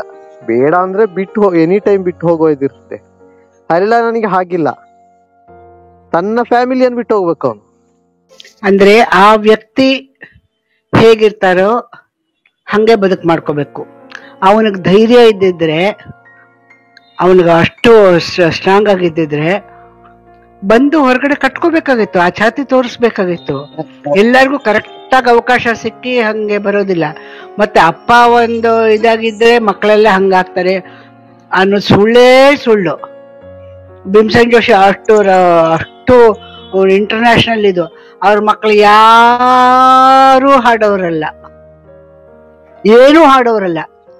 ಹಾಡೋ ಪೋಸ್ ಕೊಡ್ತಾರೊಬ್ಬ, ಅವು ಹಾಡೋನೇ ಅಲ್ಲ. ಅವನು ಅವ್ರವ್ರ ಬದುಕು ಅಂದ್ರೆ public life, especially public life ಮತ್ತೆ ಒಂದು ಪರ್ಸನಲ್ ಒಂದು ಇದ್ರದ್ದು ನಾವಾಗೇ ಮಾಡ್ಕೋಬೇಕು, ಅವ್ರವ್ರೇ ಮಾಡ್ಕೋಬೇಕು. ಗಾಂಧಿನ ಎದುರಿಸಿ ಅವ್ನಿಗೇನ್ ಬೇಕೋ ಅದನ್ನ ಮಾಡ್ಕೊಳ್ಳೋಂಗಿದ್ರೆ ಗಾಂಧಿನ ಎದುರಿಸಿ ಮಾಡ್ಕೋಬೇಕಾಗಿತ್ತು. ಅದನ್ನ ಗಾಂಧೀಜಿ ತಗೋಬೇಕು, ಅದನ್ನ ಅಪ್ಪ ಆದ್ರೇನು ಏನಾದ್ರೇನು. ಓಕೆ, ಓದ್ತೀನಿ. ನಿಧಾನಕ್ಕೆ ಕಂಪ್ಲೇಂಟ್ಗಳು ಹೊರೆಯನ್ನ ಹೊರಿಸುವ. ಈಗ ಆಲ್ರೆಡಿ ಗಾಂಧೀಜಿ ಮೇಲೆ ಇಷ್ಟೊಂದು ಎತ್ತಾಕಾಯ್ತು, ಇನ್ನೂ ಒಂದ್ ಎತ್ತಾಕಿದ್ರೆ ಏನ್ ತಲೆ ಕೆಡಿಸ್ಕೊಳ್ಳಲ್ಲ.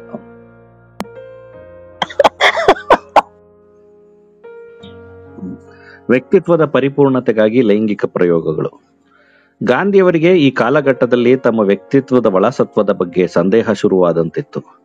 ತಾವು ನಿಜವಾಗಿ ಏನು ಎಂಬುದರ ಬಗ್ಗೆ ಅನುಮಾನಗಳು ಆರಂಭವಾಗಿದ್ದವು. ಹೊರಗಿನ ಅಧಿಕಾರ ರಚನೆಗಳು ತಮ್ಮ ಆತ್ಮವನ್ನು ದಮನ ಮಾಡುವಲ್ಲಿ ಯಶಸ್ವಿಯಾಗುತ್ತಿವೆ ಎನಿಸತೊಡಗಿತ್ತು. ತಮ್ಮ ಇತ್ತೀಚಿನ ಆಸ್ಥೇಯ, ಅಪರಿಗ್ರಹ, ಅಭಯ, ಆತ್ಮಶುದ್ಧೀಕರಣದ ಪ್ರಯತ್ನಗಳೆಲ್ಲವೂ ವ್ಯರ್ಥವಾಗಿವೆ ಎನಿಸತೊಡಗಿತ್ತು. 65ರ ಆಸುಪಾಸಿನ ಈ ವಯಸ್ಸಿನಲ್ಲೂ ಬ್ರಹ್ಮಚರ್ಯ ವ್ರತಪಾಲನೆಯ 2 ದಶಕಗಳ ನಂತರವೂ ಅವರಿಗೆ ಆಗಾಗ ಸ್ವಪ್ನಸ್ಖಲನವಾಗುತ್ತಿತ್ತು. ಇದು ತಮಗಿನ್ನೂ ಮನೋಶುದ್ಧಿಯಾಗದೇ ಇರುವುದರ ಸೂಚನೆ ಎಂದು ಅವರು ಭಾವಿಸಿದರು. ತಮ್ಮ ವ್ಯಕ್ತಿತ್ವದಲ್ಲಿನ ಈ ಸುಪ್ತ ದೌರ್ಬಲ್ಯವೇ ತಮ್ಮ ಸಂಕಲ್ಪ ಶಕ್ತಿಯ ಇತ್ತೀಚಿನ ಏಳು ಬೀಳುಗಳಿಗೆ ಕಾರಣವೆಂದು ಅವರು ವಿಶ್ಲೇಷಿಸಿದರು. ಅವರಿಗೆ ತಮ್ಮಲ್ಲಿ ಗಂಡುತನದ ಅಂಶ ಹೆಣ್ಣುತನದ ಅಂಶದ ಮೇಲೆ ಸವಾರಿ ಮಾಡುತ್ತಿದೆ ಎಂದೆನಿಸಿ ತಾವು ಇನ್ನಷ್ಟು ಹೆಣ್ಣಾಗಬೇಕು ಎಂಬ ನಿರ್ಧಾರಕ್ಕೆ ಅವರು ಬಂದರು. ಅದನ್ನು ಸಾಧಿಸುವುದು ಮತ್ತು ಪರೀಕ್ಷಿಸಿಕೊಳ್ಳುವುದು ಹೇಗೆ? ಅವರು ಸಬರ್ಮತಿ ಆಶ್ರಮದಲ್ಲಿದ್ದಾಗ ಹೆಣ್ಣು ಮಕ್ಕಳ ಹೆಗಲ ಮೇಲೆ ಕೈ ಹಾಕಿಕೊಂಡು ಮಾತನಾಡುತ್ತಾ ನಡೆದಾಡುತ್ತಿದ್ದರು. ಅದು ಅವರು ಲೈಂಗಿಕತೆಯನ್ನು ಒಂದು ಸಮಸ್ಥಿತಿಗೆ ತಂದುಕೊಳ್ಳುವ ಪ್ರಯತ್ನವಾಗಿ ಮಾಡುತ್ತಿದ್ದರು. ಇಂತಹ ಪ್ರಯೋಗಗಳನ್ನು ಫಿನಿಕ್ಸ್ ಆಶ್ರಮದ ಮಕ್ಕಳನ್ನು ಬೆಳೆಸುವ ವಿಷಯದಲ್ಲೂ ಮಾಡಿದ್ದರು. ಆದರೆ ಅಲ್ಲಿನಂತೆ ಇಲ್ಲಿಯೂ ಒಂದು ದುರ್ವರ್ತನೆಯ ಪ್ರಸಂಗ ನಡೆದಾಗ ಅದನ್ನು ನಿಲ್ಲಿಸಿದರು. ಆದರೆ ಈಗ ಅದು ಬದುಕಿನ ಸೋಲು ಗೆಲುವುಗಳನ್ನು ಓರೆಗೆ ಹಚ್ಚುವ, ಅವರ ಮಾತಿನಲ್ಲಿ ಹೇಳುವುದಾದರೆ ತಮ್ಮ ಪಾಲಿನ ಸತ್ಯಾನ್ವೇಷಣೆ ಎಂಬ ಯಜ್ಞದ ನಿರ್ಣಾಯಕ ಘಟ್ಟವಾಗಿತ್ತು.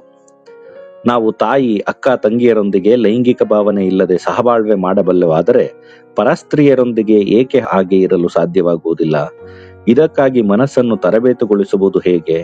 ಈ ಪ್ರಶ್ನೆ ಅವರನ್ನು ಒಂದು ವಿವಾದಾಸ್ಪದ ಪ್ರಯೋಗ ಮಾಡುವತ್ತ ಪ್ರೇರೇಪಿಸಿತು. ಇದು ತಾವು ಸೋದರಿ ಎಂದು ಮಗಳೆಂದು ಭಾವಿಸಿಕೊಂಡಿದ್ದ ತಮ್ಮ ಆಪ್ತ ಆಶ್ರಮವಾಸಿಗಳೊಂದಿಗೆ ಪರಸ್ಪರ ಬೆತ್ತಲೆಗೊಳಿಸಿಕೊಂಡು ಅಕ್ಕಪಕ್ಕ ಮಲಗಿ ಲೈಂಗಿಕ ಸಂಯಮ ಪರೀಕ್ಷೆ ಮಾಡಿಕೊಳ್ಳುವ ಪ್ರಯೋಗ. ಇದಕ್ಕಾಗಿ ಅವರು ತಮ್ಮಲ್ಲಿ ವಿಶ್ವಾಸವುಳ್ಳ 5-6 ಮಂದಿ ಹೆಣ್ಣು ಮಕ್ಕಳೊಂದಿಗೆ ಮಾತನಾಡಿ ಅವರ ಒಪ್ಪಿಗೆ ಪಡೆದರು.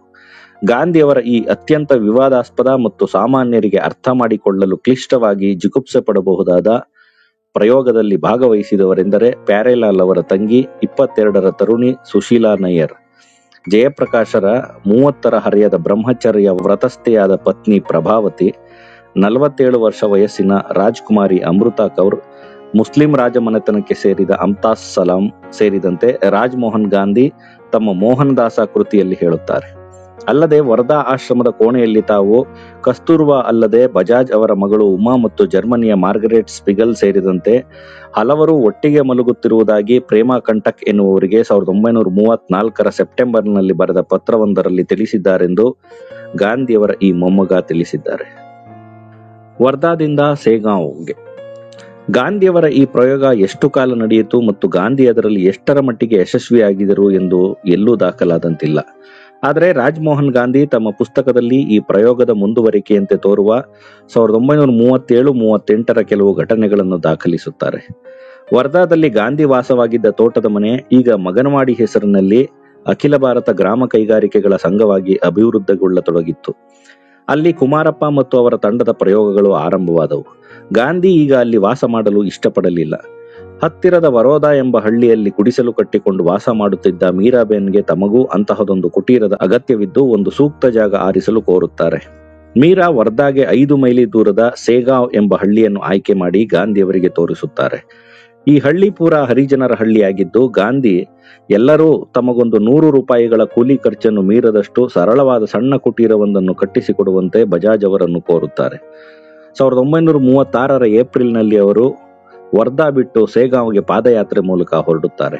ಇದು ವರ್ಧಾ ಆಶ್ರಮದ ಕೆಲವರಿಗೆ ಮಹಾಭಾರತದ ಯುದ್ಧದ ನಂತರ ಯುಧಿಷ್ಠರನ ಸ್ವರ್ಗಾರೋಹಣದ ಯಾತ್ರೆಯಂತೆ ಕಂಡಿತೆಂದು ಮಹಾದೇವ ದೇಸಾಯಿ ಬರೆಯುತ್ತಾರೆ. ಒಬ್ಬ ಆಶ್ರಮವಾಸಿಗೆ ಗಾಂಧಿಯವರ ಈ ಸ್ಥಳಾಂತರ ಹಾಳುಗುಡಿಯಲ್ಲಿ ಹೊಕ್ಕಂತೆ ಎನಿಸಿ ಅವರು ಹೇಳಿದಾಗ ಗಾಂಧಿ, ಈವರೆಗೆ ನಾನು ಬರೀ ಸಿದ್ಧಾಂತ ಹೇಳುತ್ತಿದ್ದೆ, ಈಗ ಅದನ್ನು ಮಾಡಿ ತೋರಿಸಲು ಅಲ್ಲಿಗೆ ಹೋಗುತ್ತಿದ್ದೇನೆ ಎಂದು ಉತ್ತರಿಸಿದರು. ಅಲ್ಲಿ ಬಜಾಜರು ಸುಮಾರು 15 ಅಡಿ ಅಗಲ ಮತ್ತು 20 ಅಡಿ ಉದ್ದದ ಮಳೆ ನೀರು ನಿರೋಧಕ ಮಣ್ಣಿನ ಗೋಡೆಗಳ ಕುಟೀರವೊಂದನ್ನು ಕಟ್ಟಿಕೊಟ್ಟಿದ್ದರು. ಗಾಂಧಿ ಕುಟುಂಬ ಮತ್ತು ಒಂದಿಬ್ಬರು ಮೂವರು ಮಹಿಳಾ ಕಾರ್ಯಕರ್ತೆಯರು ಅಲ್ಲಿ ವಾಸಿಸತೊಡಗಿದ್ದರು. ಗಾಂಧಿ ಆ ಹಳ್ಳಿಯ ಜನರ ಜೊತೆ ಬೆರೆತರು, ಆಹಾರ ಮತ್ತು ಆರೋಗ್ಯದ ಜೊತೆ ಪಾಠ ಹೇಳಿದರು ಮತ್ತು ತಾವೂ ಅವರ ಜೊತೆಯಲ್ಲಿ ಈ ವಿಷಯದಲ್ಲಿ ಕೆಲಸ ಮಾಡಿದರು. ವಿಶೇಷವಾಗಿ ನೈಸರ್ಗಿಕ ಚಿಕಿತ್ಸೆಯ ಮಣ್ಣಿನ ಲೇಪ, ಕಟಿಸ್ನಾನ, ಪೋಲ್ಟಿಸ್ ಕಟ್ಟುವುದು, ಹಳ್ಳಿಗೆ ಮಲೇರಿಯಾ ತಗುಲಿದಾಗ ಕ್ವಿನೈನ್ ಪ್ರಯೋಗ ಮಾಡಿದರು. ಜೊತೆಗೆ ಅಯೋಡಿನ್, ಪೊಟಾಸಿಯಂ ಪರ್ಮಾಂಗನೇಟ್ಗಳ ಬಳಕೆಯನ್ನೂ ಪರಿಚಯಿಸಿದರು. ಈ ಸಮಯದಲ್ಲಿ ಸ್ವತಃ ಗಾಂಧಿಯವರಿಗೂ ಮಲೇರಿಯಾ ತಗುಲಿ ನಿಧಾನವಾಗಿ ಚೇತರಿಸಿಕೊಂಡರು. ನಂತರದ ದಿನಗಳಲ್ಲಿ ಗಾಂಧಿ ಸೇಗಾವ್ನಲ್ಲಿ ನೂಲುವ ಮತ್ತು ನೇಯುವ ತರಬೇತಿ ಆರಂಭಿಸಿದರು. ಖಾದಿಯ ಮಹತ್ವ ತಿಳಿಸಿದರು. ಶ್ರಮದಾನದ ಮೂಲಕ ಹಳ್ಳಿಗೆ ರಸ್ತೆ ನಿರ್ಮಿಸಿದರು. ಅಸ್ಪೃಶ್ಯತೆಯ ವಿರುದ್ಧ ಜಾಗೃತಿ ಮೂಡಿಸಿದರು. ಇದರ ಫಲವಾಗಿ ಹಳ್ಳಿಯ ಉತ್ತಮ ಕುಲದ ಯಜಮಾನ ಗಾಂಧಿ ಕುಟೀರದಲ್ಲಿ ಹರಿಜನರು ಮಾಡುತ್ತಿದ್ದ ಅಡಿಗೆಯನ್ನು ಉಣ್ಣಲು ಶುರು ಮಾಡಿದನು. ಸೇಗಾಂವ್ಗೆ ಹೊರಗಿನವರು ಬರುವುದು ಕಷ್ಟವಿತ್ತು. ಪಕ್ಕಾ ರಸ್ತೆ ಇಲ್ಲದ ಅದಕ್ಕೆ ಅತಿಥಿಗಳು ಬಂದು ಹೋಗಲು ಬಜಾಜರು ಎತ್ತುಗಳು ಎಳೆಯುವ ಹಳೆಯ ಕಾರೊಂದರ ವ್ಯವಸ್ಥೆಯನ್ನು ಮಾಡಿದ್ದರು.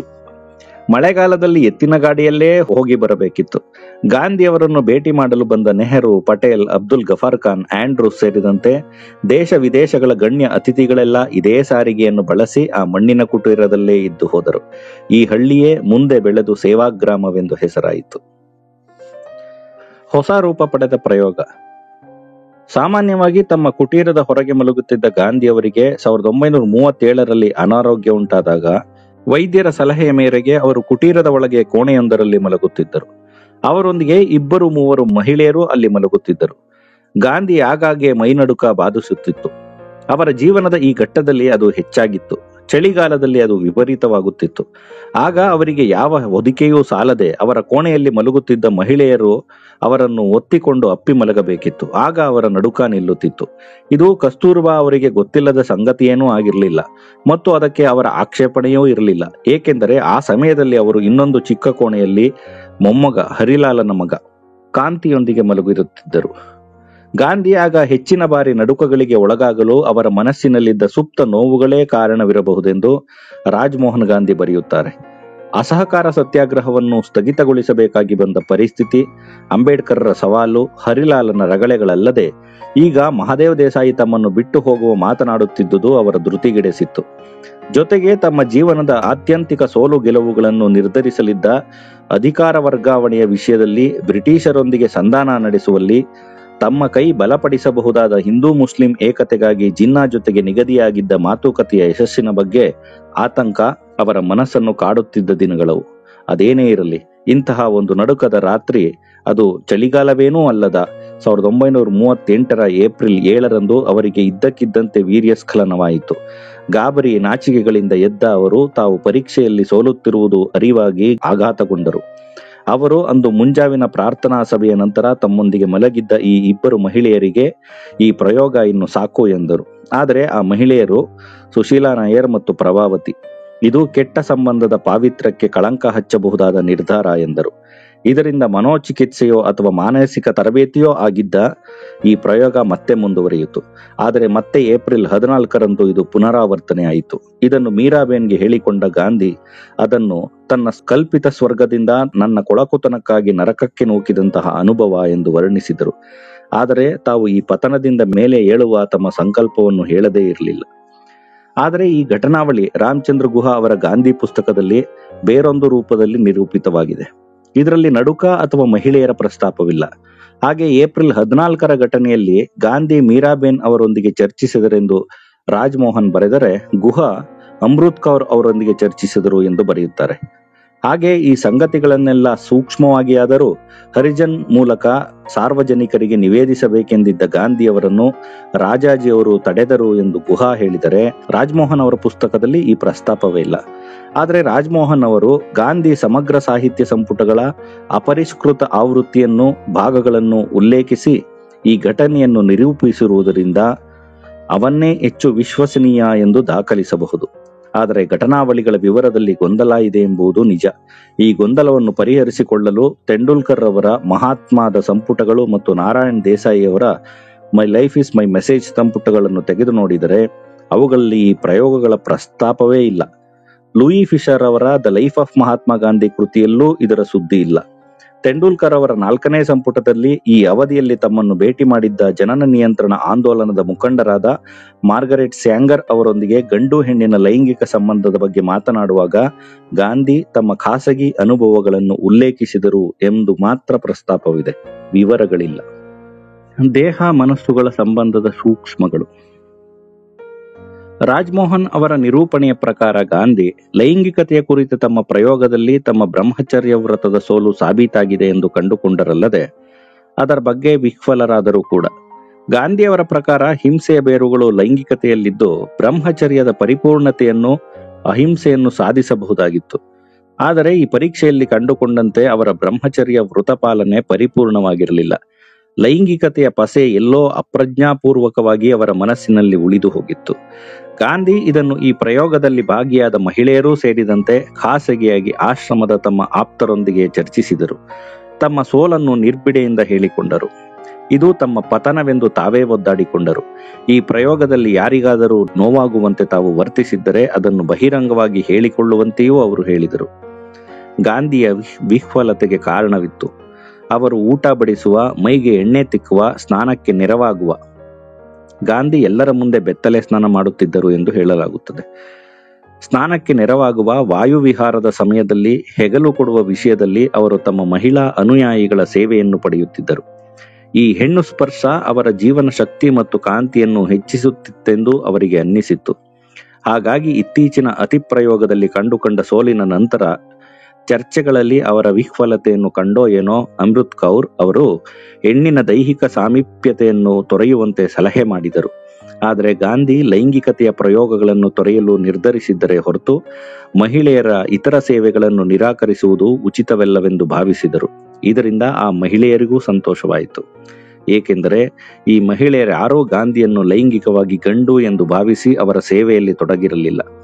ಗಾಂಧಿ ಅವರನ್ನು ಪುತ್ರಿಯವರಂತೆಯೇ ಕಾಣುತ್ತಾ ಅವರ ಸೇವೆ ಪಡೆಯುತ್ತಿದ್ದರು.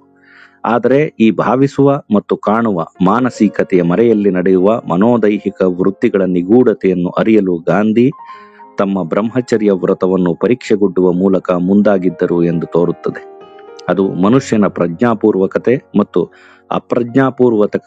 ಅಪ್ರಜ್ಞಾಪೂರ್ವಕತೆಗಳ ನಡುವಣ ಅಥವಾ ಸಂಕಲ್ಪ ಶಕ್ತಿ ಮತ್ತು ನೈಸರ್ಗಿಕ ಶಕ್ತಿಗಳ ನಡುವಣ ಸಂಬಂಧದ ಸೂಕ್ಷ್ಮತೆಗಳನ್ನು ಅರಿಯುವ ಪ್ರಯತ್ನವೂ ಆಗಿರಬಹುದು. ಬಹುಶಃ ಹಾಗಾಗಿಯೇ ರಾಜಾಜಿ ಈ ವಿಷಯವನ್ನು ಬಹಿರಂಗ ಚರ್ಚೆಗೆ ಒಡ್ಡಬಾರದೆಂದು, ಏಕೆಂದರೆ ಅದನ್ನು ಅರಿಯಲು ಒಂದು ಕನಿಷ್ಠ ಪ್ರಬುದ್ಧತೆ ಬೇಕೆಂದು ಗಾಂಧಿಯವರಿಗೆ ಸಲಹೆ ಮಾಡಿದ್ದರೆಂದು ತೋರುತ್ತದೆ.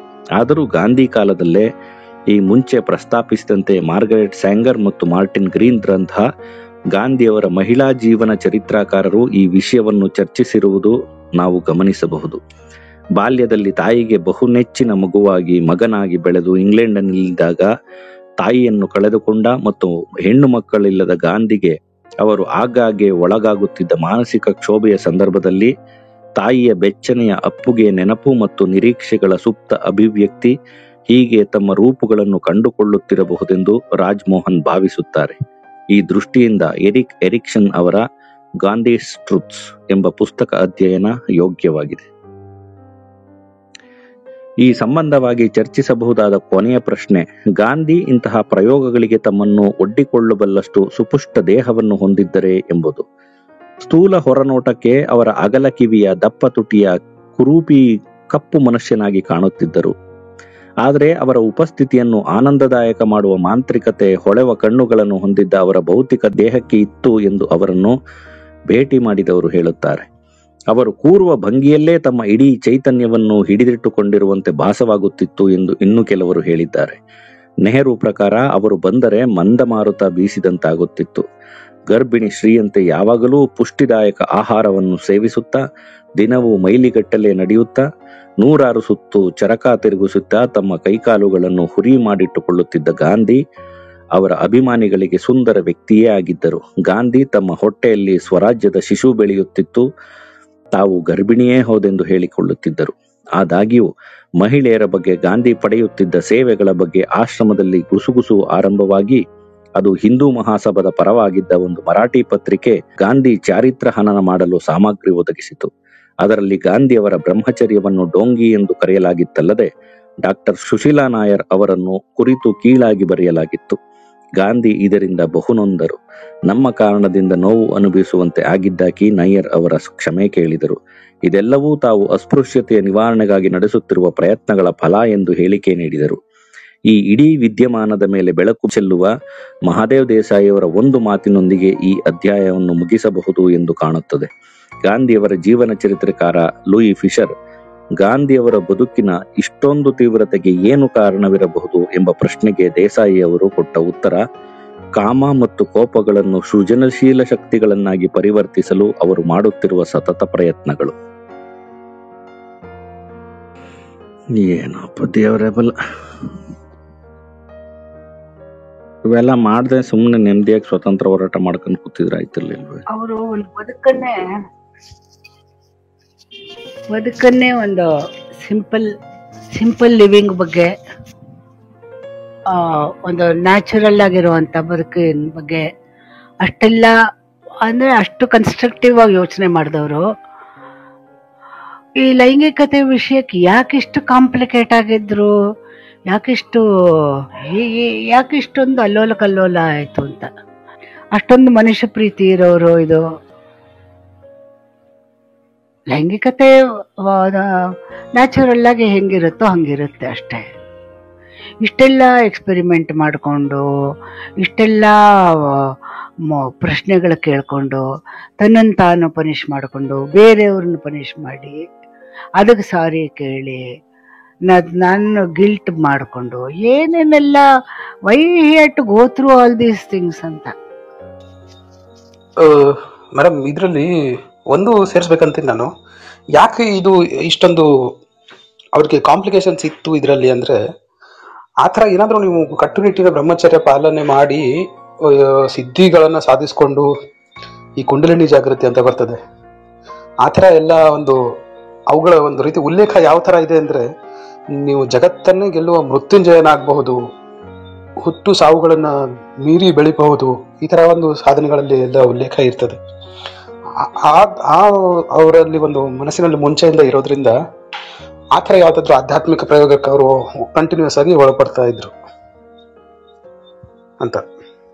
ಅಲ್ಲ, ಅದೇ ಅಂದ್ರೆ ಇದನ್ನೆಲ್ಲ ಆ ಟೈಮಲ್ಲಿ ಕೆಲವು ಸಾಧು ಸಂತರು ಮಾಡಿದ್ರು. ಬಟ್ ಇಲ್ಲಿ ಈ ಗಾಂಧಿ ಕಥನದಲ್ಲಿ ಇವರು ನಾಗಭೂಷಣ್ ಅವರು ಯಾಕೆ ಈ ಪರ್ಟಿಕ್ಯುಲರ್ ಇದನ್ನ ಆಂಗಲ್ ನ ಬಿಟ್ಬಿಟ್ಟಿದ್ದಾರೆ ಅಂತ ನನಗೆ ಅರ್ಥ ಆಯ್ತಲ್ಲ.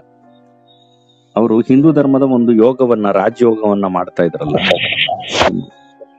ಯಾಕೆ ಅದನ್ನ ಸೆಪರೇಟ್ ಆಗಿ ಇಟ್ಟು ಅದರಿಂದ ಬೇರೆಯಾಗಿ ಈ ಘಟನೆಯನ್ನ ನೋಡಿದ್ರೆ ತುಂಬಾನೇ ಗೊಂದಲ ಸೃಷ್ಟಿಸುತ್ತೆ ಈ ಘಟನೆ.